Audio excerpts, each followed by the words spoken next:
Hey guys, Shake and Bake here from Bob's World. It's been a long time since I've actually talked on one of these drone videos.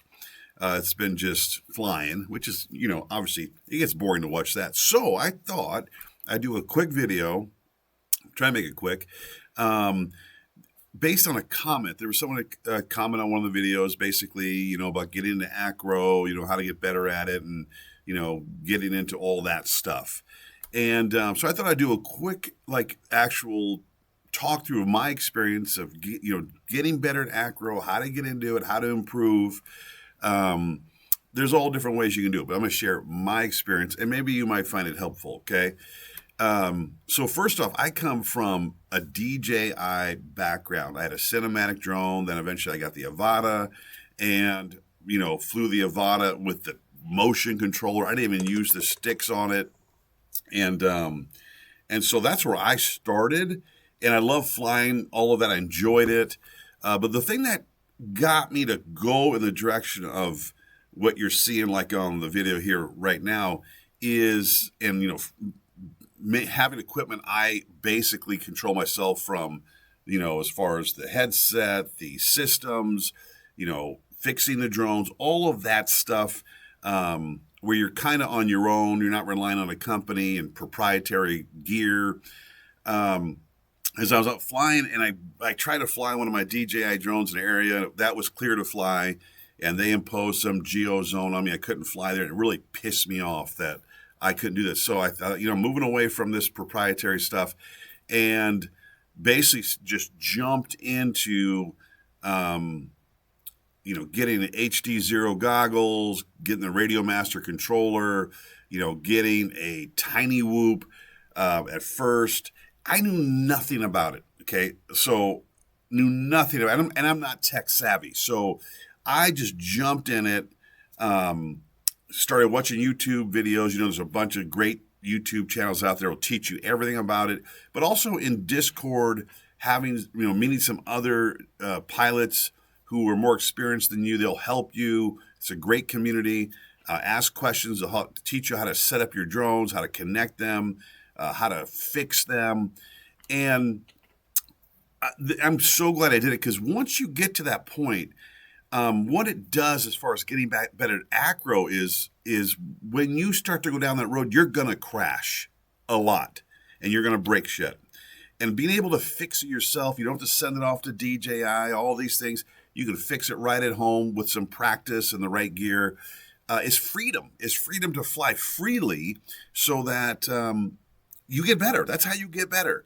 And let's talk about that real quick. So that's my little quick story. Been now flying for a couple of years, ACRO freestyle and, using HD0 stuff, and mainly Tiny Whoops. I've done some little 3-inch, 3.5-inch drones. I love those. But where my heart is Tiny Whoops. Most of all my videos now are Tiny Whoops. I'll tell you why in a minute. But here's my opinion. To get better at freestyle or ACRO, air mode, is, doing the sim work, getting some sims, get some stick time, which is fine. But I'll tell you right now, to me, what it was like, I could fly like killer in the sims, but you get in the real world, it just never felt totally the same. And so what I would say, like Greg, who I fly with all the time, he's in this video right here. He's a great example of how to get good in ACRO air mode, doing freestyle. He was, AKA Zen Falcon. He was awesome, because what he did is he just full sent it, as my kids would say. He basically started out, got the Tiny Whoop stuff together, got him set up, and then he just went right into ACRO mode without any sim time, and he crashed the shit out of his drones. And he just kept fixing them, and he never slowed down. He didn't care about crashing. He just kept going. The Tiny Whoops are nice because they don't break as much, and they're cheaper to fix. So that's a great starting point. And you can practice inside and outside.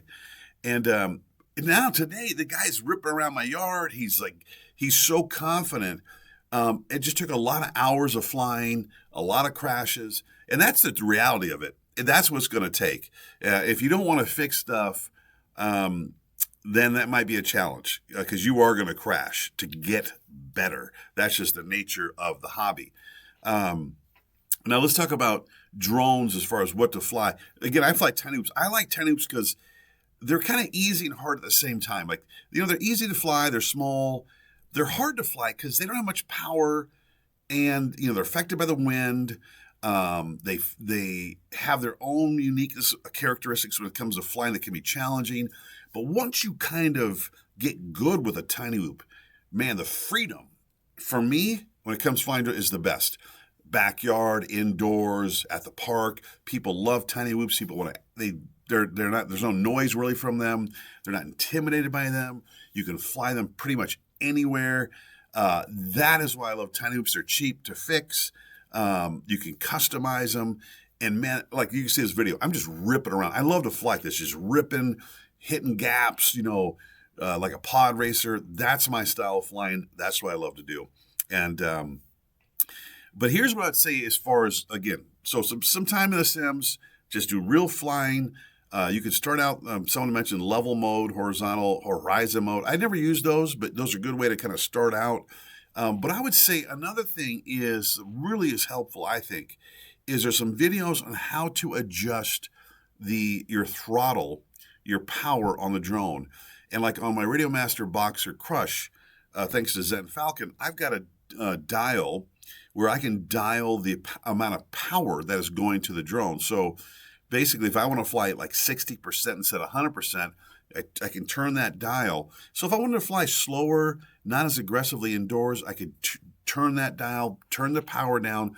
That's another great option if you're starting out, to have that feature so that if you're flying indoors, you're not at full power, not at full throttle. Another thing is, let's talk about rates. And everybody asks, I was so into rates for a long time, like trying to find the perfect rates and all that. Experiment in the sims, I would say. Look at what some other people are using. And I think at the end of the day, though, finding rates that you're comfortable with, that are predictable, I think that's the key. Once you find some rates that you know how the drone is going to respond when you throw those sticks, and you're comfortable with that, then stick with that. The rates I've been using, I think I've been using these rates in the last maybe 4, 5, 6 months maybe. I don't plan on changing them. I love them. I did copy these rates off a professional FPV pilot that if you're in the FPV, you know who this guy is. I one night was screwing around. I went in there and I looked up some rates of professional drone pilots just for the hell of it. I saw his rates. They were freaky as hell. I thought, they look strange. Nothing I'd ever seen before. I thought, well, shit, I'm going to try this in the sim. So I threw them in, and they were pretty freaking amazing. So I've thrown this I fly all my drones on these rates, and I'm just keeping these because I love them. And so find the rates that are predictable, you're comfortable with, test them out in the sims, and then fly them in the real world. And do little tweaks if you need to. It all comes down to, obviously, preference. And I think that's about it. I'm sure I missed some things. The big thing is have fun with it. It's not a competition. It's your own journey. And if you're going to push it to get better, you're going to crash. So make sure you're able to learn to solder. I didn't know how to solder. I knew nothing. And if I can do it at my old age and learn how to do some of these things, you can. It is possible. Now, to get good, better at flying, it takes, I would say, honestly, unless you're really gifted, hundreds of hours. That's the reality of it. Don't expect immediate results. Just stick with it. Have fun. Ask other people. Great community in the FPV world. They will help you. All right. Hopefully this was helpful, guys. Summer's going good. You can see my yard. A lot of projects. Been busy with that. Not a lot of flying. But we still, Zen Falcon and I still get a chance. We get together and we do some ripping. Cheers, peace, guys. Wish you the best, and thanks for watching.